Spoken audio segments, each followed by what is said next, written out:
He thought he could control the story his way, but Karoline Leavitt turned things around, using his own words on live TV. The studio lights were bright, cameras were rolling, and the room was so tense you could feel it in the air.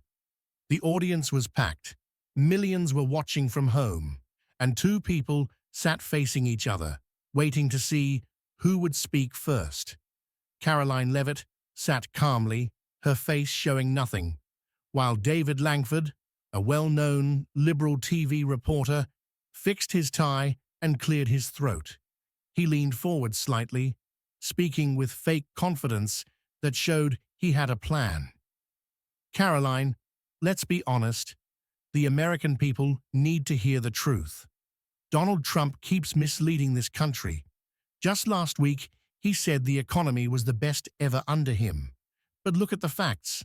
Under Biden, fewer people are jobless and people are making more money.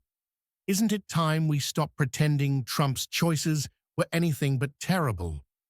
Karoline smiled a little, like she knew this was coming. She waited just long enough to make everyone nervous, then spoke firmly but calmly.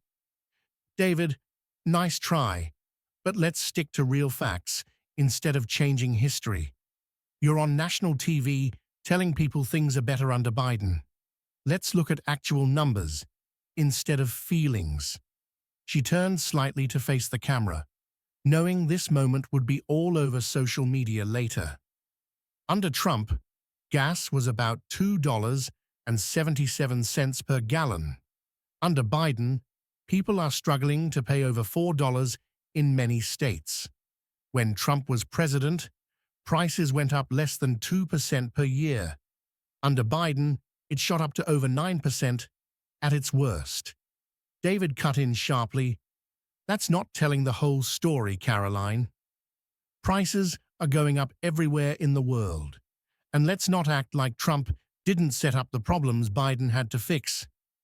Karoline didn't flinch. She just picked up her notes and held up one page. These are official numbers from the government. December 2020, right before Biden took over. Prices were going up just 1.4% per year. That's stable. Now look at January 2022 under Biden, 7.5%. And you want to tell people Trump's choices were the problem? David let out a frustrated breath and shifted in his chair. Karoline noticed these small signs. He was trying to find a different way to attack, but before he could speak, she went on. And let's talk about jobs, since you brought it up. Biden's team loves to brag about low unemployment, but they leave out important details. Under Trump, before COVID, we had the lowest unemployment in 50 years, 3.5%. That was a record. Yes, when COVID hit, many people lost jobs. That happened worldwide. It wasn't because of any policy. But even then, Trump led the fastest economic recovery in modern times. Biden didn't fix anything. He just took credit for improvements that were already happening. David laughed shortly and shook his head. Karoline, you're twisting things around. And let's remember, Trump is facing many legal problems. Should Americans really trust someone with so much controversy? Karoline tilted her head, like she'd been waiting for exactly this moment. David, I have a question for you. You keep saying Trump isn't trustworthy, but how do you explain this? She reached under the table and pulled out a remote. With one click, a video started playing on the big screen behind them. The color drained from David's face. But this was just the start. David tensed up as the clip played. The sound was clear. It was his own voice from an interview just months ago. If we're being honest, Trump's economic policies did create record job growth and better wages. You might not like how he acts, but you can't argue with the numbers. The irony was obvious. The very reporter who just called Trump's presidency an economic disaster was now faced with his own words saying the opposite. Karoline let the silence hang there. giving the moment time to sink in. She didn't need to say anything yet. Everyone watching, both in the studio and at home, could see what this meant. David blinked and forced a nervous laugh. "Karoline, that clip doesn't show the whole story. That was a different time." She leaned forward. "Different time, David? You said that just 8 months ago. If facts change that quickly for you, maybe people should question what else you conveniently forget when it fits your story." David's hands tightened on the desk. He was used to controlling conversations in the media, but this was different. The power had shifted, and Karoline knew it. "The real problem," she continued steadily, "isn't that you were wrong before. It's that you get on TV today and act like you never said it. That's what's wrong with so much of mainstream media. You rewrite history as you go and expect people not to notice. But they do notice, David." David shook his head with a tight smile. "Look, if we're talking about honesty, let's discuss Trump's behavior. He caused chaos, wouldn't accept losing the election, and faces multiple criminal charges. Should we ignore all that?" Karoline sighed. "Let's be clear about something. Trump questioned the 2020 election results. So did Hillary Clinton in 2016. So did Stacey Abrams in Georgia. But when Democrats question elections, it's protecting democracy. When Republicans do it, it's threatening democracy." The audience murmured, as David shifted uncomfortably. "And about those charges," she continued, "we've seen this before. Using law as a political weapon isn't new. But let's pretend Trump is as guilty as you want people to believe. Are you ready to hold Biden to the same standard? Because I have a list of corruption claims about his family that you never talk about." David scoffed. "Conspiracy theories?" Karoline raised an eyebrow. "Oh, so now we're doing the anything that makes my side look bad is just a conspiracy theory routine? That's cute. But let's be real, David. This isn't about truth. It's about control. The media decides what stories to cover and what to hide. You're not informing people, you're controlling them." David started to respond, but he was out of time because Karoline wasn't finished yet. David Langford was drowning, and everyone could see it. His earlier confidence had been stripped away, piece by piece, until only frustration remained. He knew the cameras were on him, knew every expression, every nervous look, every uneasy breath would be analyzed online within minutes, but Karoline kept going. She leaned in slightly, her voice calm but firm. "Let's try something simple, David. Yes or no, did you or did you not say Trump's economic policies led to record job growth?" David let out a sharp breath. "Look, I already explained." "Yes or no?" Karoline pressed, looking right at him. David hesitated, then breathed out heavily. "Yes, but—" "Thank you," she nodded. "Now, if that was true 8 months ago, what changed? Did the facts suddenly rewrite themselves, or did you just decide they weren't convenient anymore?" David's face hardened. He knew he was trapped, and he hated it. "You're making this too simple, Karoline. Context matters." Karoline tilted her head slightly, almost smirking. "Oh, I agree. Context does matter. So let's add some more." She reached down, pulled out a folder, and slid some papers across the table. "This shows every time you've changed your position, depending on who was president. In 2019, you wrote that rising wages and low unemployment proved the economy was great. That was under Trump. In 2022, under Biden, you said unemployment numbers don't tell the whole story and wages aren't keeping up with rising prices. You changed your position not because the economy changed, but because the person in charge changed." David's lips tightened as he looked at the papers, then back at Karoline. He couldn't deny his own writing. You don't report news, she continued firmly. You shape it. You tell people what to think. And when facts don't match the story you're selling, you twist them. That's not journalism, that's propaganda. The studio was completely quiet. Even the audience, which had been whispering throughout the debate, seemed to hold its breath. David's jaw was tight as he tried to gather himself, but the damage was done. He'd been exposed not just for making a mistake, but for deliberately changing information to fit his story. Then came the final blow. Karoline sat back, sighing like this whole thing had been nothing more than a minor annoyance. You know what's really interesting, David? After all this, you still won't admit you were wrong. Not once. Because that's what this is really about, isn't it? It's not about truth. It's about control.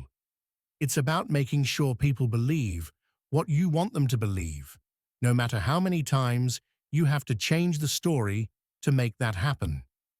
David Langford had nothing left. No comeback, no defense, no way to save himself. And the world was watching. But this was just the beginning of what would happen next.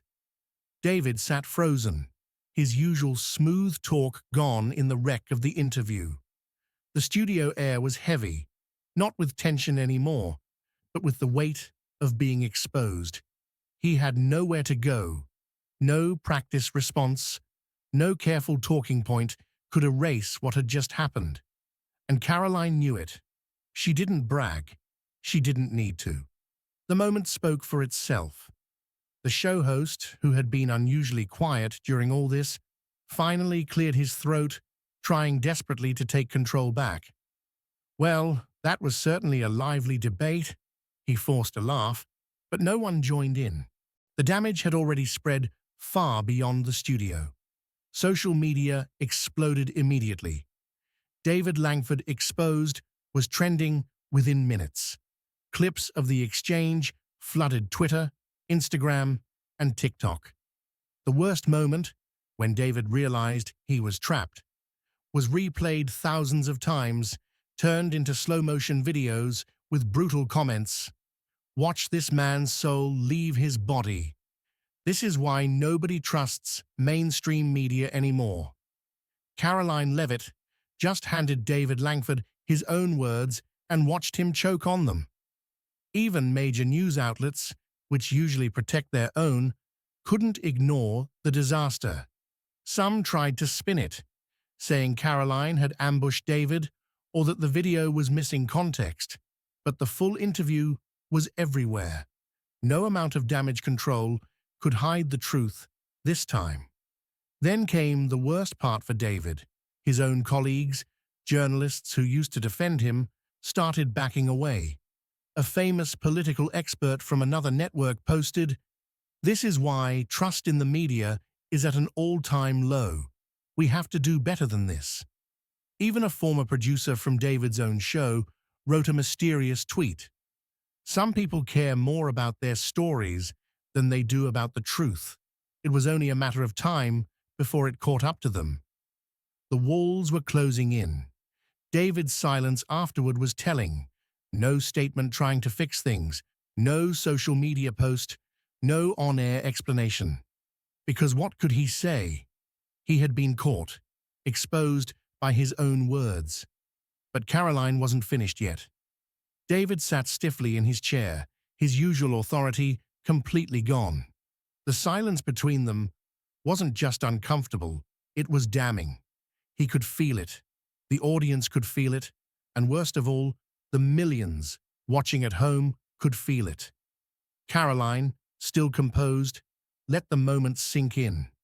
She knew when to push forward and when to let the weight of truth settle. Then she delivered the final blow. "David, I'll be fair. Maybe this was just a mistake. Maybe you didn't mean to contradict yourself. Maybe you truly believe you're giving people the truth." She shrugged slightly. "But here's the problem. When mistakes always seem to favor one side, when the truth always changes depending on who's president, that's not journalism. That's activism." David opened his mouth. Whether to argue or give up wasn't clear, but Karoline wasn't done. You claim to care about democracy, but democracy needs informed citizens. And what you're doing, what so many in the media do, isn't informing. It's controlling what people think. You don't give them the whole story. You give them just enough to shape their opinions the way you want. She let that sink in before leaning forward, looking right at him. So tell me, David, if you had the power to decide what the American people believe, would you ever admit when you're wrong? Or would you just keep rewriting the story until they forgot the truth? The words hung in the air like a knife, sharp and impossible to ignore. David's face twitched. He wanted to respond, needed to, but what could he possibly say? His credibility had been torn apart, piece by piece, in front of the whole nation. And in modern media, how people see you is everything. The host, seeing the interview, was beyond saving, scrambled for an exit. All right, we're going to have to leave it there. But Karoline wasn't letting him off. That easy. One last thing. She cut in smoothly, her tone lighter now, like this had all been nothing more than a routine fact-check. She turned toward the camera, her voice steady. To everyone watching at home, this is why thinking for yourself matters. This is why questioning what you're told matters. Because when the media picks and chooses which truths to tell, it's not just bias, it's manipulation. She leaned back, finally letting the moment end. David Langford sat there silent, exposed, humiliated, and the world was watching. The interview ended, but the impact was just beginning. The second the cameras turned off, David yanked off his earpiece, avoiding looking at Karoline as he muttered something under his breath. The studio crew exchanged uncomfortable looks, knowing they had just seen something that would change a career forever. Karoline, meanwhile, stayed composed. She stood up, straightened her jacket, and shook hands with the host, gracious in victory. But outside the studio, it was chaos. By the time Karoline stepped outside, her phone wouldn't stop buzzing. Notifications poured in, news articles, viral tweets, reaction videos. Karoline Exposed Media was the #1 trending topic. One clip had already gotten over 1 million views. Watch David Langford's soul leave his body in real time. Even networks that usually ignored Karoline couldn't stay quiet.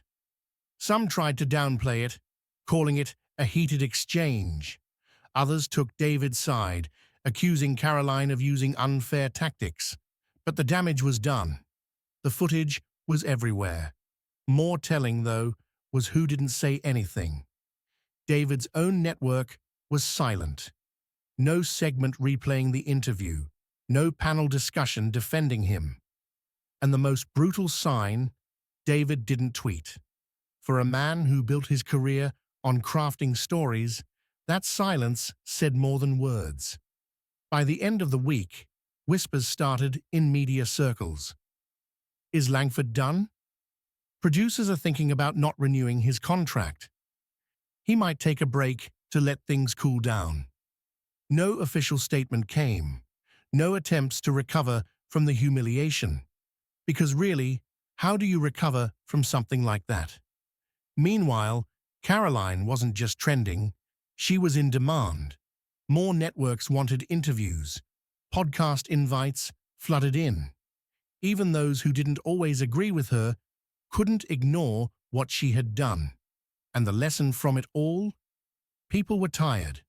Tired of media manipulation, tired of double standards, tired of being told what to think, only for the story to change when it was convenient. Karoline hadn't just won a debate, she had exposed a system. As Karoline sat in her car, watching the headlines pour in, she smiled, not because of some personal victory, but because of what it meant. People weren't just listening, they were questioning. And in a world Where stories are controlled, asking the right questions is the most powerful thing you can do. If you believe in truth over spin, in facts over feelings, don't just sit back and watch. Stay informed, stay skeptical, and most importantly, stay engaged. Follow for updates, because this is just the beginning.